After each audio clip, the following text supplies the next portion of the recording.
I watched the king eat my brother's heart while it was still warm. He didn't cook it.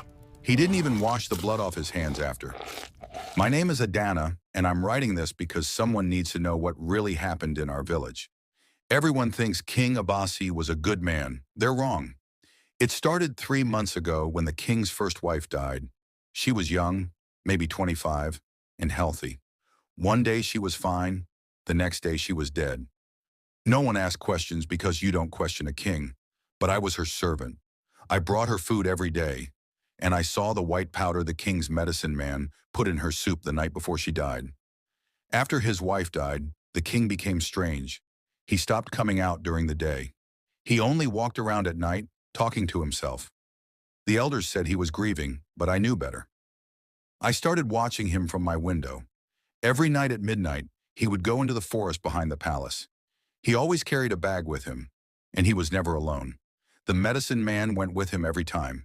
His name was Ekwensu, and everyone in the village feared him. He had these eyes that looked dead, like a fish, and he smelled like rot. One night I followed them. I know it was stupid. I know I should have stayed home. But my brother worked in the palace kitchen, and I was scared he would be next. They walked deep into the forest, past where normal people go. There was a clearing there with a big flat stone in the middle. The stone was stained dark, almost black. It smelled like metal and death.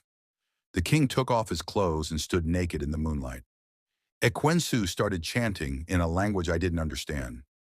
Then 6 men came out of the trees, dragging something behind them. It was a girl. She was maybe 15, still alive but drugged.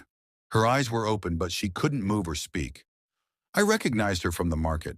Her name was Kioma. The king smiled when he saw her. Not a normal smile. Something was wrong with his teeth. They looked sharper than before, like they had been filed down to points. They put Chioma on the stone. Ekwensu kept chanting while the king stood over her with a knife. I wanted to scream, to run, to do something, but my body wouldn't move. I was frozen behind a tree, watching. The king cut her throat so fast she barely had time to struggle. The blood poured onto the stone and ran down into grooves that I hadn't noticed before. The grooves formed a pattern, like a star with too many points. Then something happened that I still don't understand.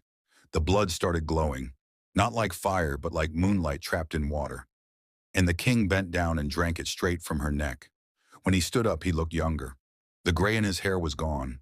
The lines on his face had smoothed out. He laughed, and the sound made my stomach hurt. I ran. I didn't think. I just ran as fast as I could through the forest. Branches cut my face and arms, but I didn't stop.